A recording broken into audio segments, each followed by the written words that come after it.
રહ્યા છો સાબરવાસ ન્યૂઝ। હવે જોઈએ અગત્યના સમાચાર। હિંમતનગરના સાબર સ્ટેડિયમ ખાતે આદિજાતિ વિકાસ મંત્રી શ્રી પીસી બરંડાની અધ્યક્ષતામાં સાંસદ ખેલ મહોત્સવ 2025નો સમાપન સમારોહ યોજાયો। સુશાસન દિવસના પવિત્ર અવસરે ઉપસ્થિત મહાનુભાવોએ ભારત રત્ન અને પૂર્વ વડાપ્રધાન સ્વ અટલ બિહારી વાજપેયીજીની જન્મજયંતિ નિમિત્તે તેમની પ્રતિમાને પુષ્પાંજલિ અર્પણ કરી।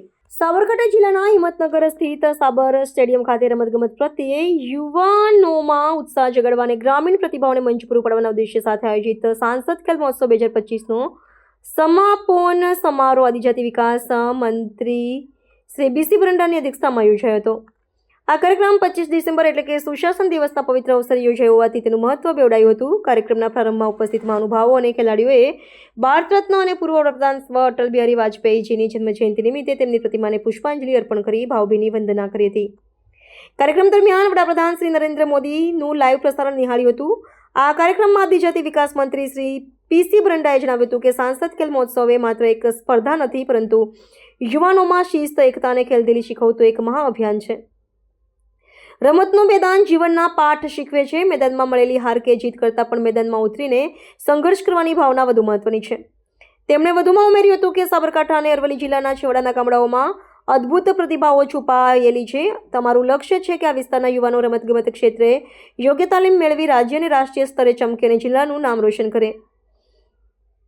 સરકાર રમતગમતના ઇન્ફ્રાસ્ટ્રક્ચર માટે અને ખેલાડીઓને પ્રોત્સાહન આપવા માટે કટિબદ્ધ છે। આ કાર્યક્રમમાં લોકસભા સાંસદ શ્રી શોભનાબેન બારૈયાએ સૌ કોઈને આવકારી ખેલાડીઓને શુભેચ્છાઓ પાઠવી હતી।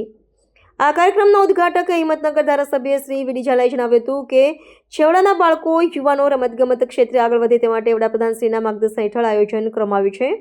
કબડ્ડી, કરાટે અને એથ્લેટિક્સમાં ખેલાડીઓએ જે કૌશલ બતાવ્યું છે તે સાબિત કરે છે કે સાબરકાંઠામાં રમતગમતનું ભવિષ્ય ઉજ્જવળ છે। આ મહોત્સવ દરમિયાન કબડ્ડી, એથ્લેટિક્સ અને કરાટે જેવી વિવિધ રમતોમાં ખેલાડીઓને ઉત્સાહપૂર્વક ભાગ લીધો હતો। આ કાર્યક્રમમાં સાબરકાંઠા જિલ્લા પંચાયત પ્રમુખ શ્રી ભારતીબેન પટેલ, અરવલ્લી જિલ્લા પંચાયત પ્રમુખ શ્રી પ્રિયંકાબેન ડામોર, મોડાસા ધારાસભ્ય શ્રી ભીખુસિંહ પરમાર, બાયડ ધારાસભ્ય શ્રી ધવલસિંહ ઝાલા, પૂર્વ ધારાસભ્ય શ્રી મહેન્દ્રસિંહ બારૈયા, કલેક્ટર શ્રી લલિત નારાયણસિંહ સાંધુ, મુખ્ય પોલીસ વડા Shri doctor Parthrajsinh Gohil, karate coach Jujarsinh K Vaghela, જિલ્લાના વિવિધ પદાધિકારીશ્રીઓ, અધિકારીશ્રીઓ અને મોટી સંખ્યામાં ખેલાડીઓ ઉપસ્થિત રહ્યા હતા। રિપોર્ટર મિનેશભાઈ વ્યાસ, તલોદ। માનનીય પ્રધાનમંત્રીજી આપણને આખા દેશની અંદર તમામ સાંસદશ્રીઓને દરેક વિસ્તારની અંદર આ એક મોટું કામ આખા દેશની અંદર ચાલી રહ્યું છે। એમાં આખા યુવાનો એકજૂટ થાય, સશક્ત બને, એના માટે આ એક કાર્યક્રમ છે। ત્યારે આજે આપ સૌ અહીંયા ઉપસ્થિત રહ્યા છો ત્યારે આપને ખૂબ ખૂબ અભિનંદન આપું છું અને સાબરકાંઠા અને અરવલ્લી જિલ્લાના તમામ રમતવીરોને હું અભિનંદન આપું છું। આજે આ મહોત્સવનો છેલ્લો દિવસ છે ત્યારે માનનીય પ્રધાનમંત્રીજી આખા દેશનું સુકાન સંભાળ્યું છે ત્યારથી અનેક વિભાગોમાં શારીરિક દ્રષ્ટિએ અને આખા દેશને આખા વિશ્વને યોગ ગુરુથી માંડી અને આખા વિસ્તારની અંદર એક પહેચાન ઊભી કરી છે। ત્યારે આજે વધારે વાત નહીં કરતા હમણાં પણ સાહેબ આપની વચ્ચે વાત કરવાના છે ત્યારે આપ સૌને ફરીથી અભિનંદન આપું છું અને આગળ વધતા રહીશું અને પ્રગતિના પંથે જઈશું। આજરોજ 25 ડિસેમ્બરના રોજ સુશાસન દિવસ પણ છે અને આજે સાંસદ ખેલ મહોત્સવનો સમાપન પણ છે।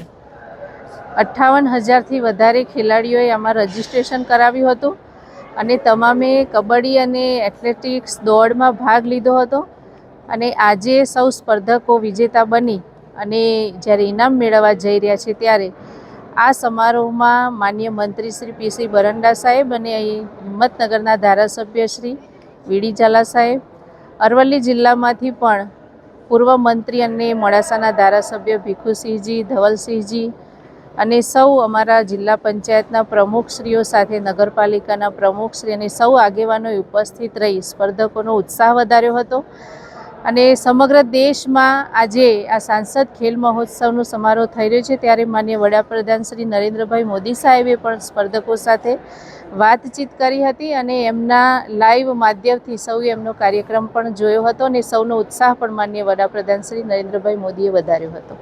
આવા ન્યૂઝ જોવા માટે સાબર આવાઝ યુટ્યુબ ચેનલને સબસ્ક્રાઇબ કરો અને લાઇક કરો, જેથી હવે પછીના દરેક સમાચાર સબસ્ક્રાઇબ કરેલા હશે તેઓને નવા સમાચારની માહિતી મળી જશે.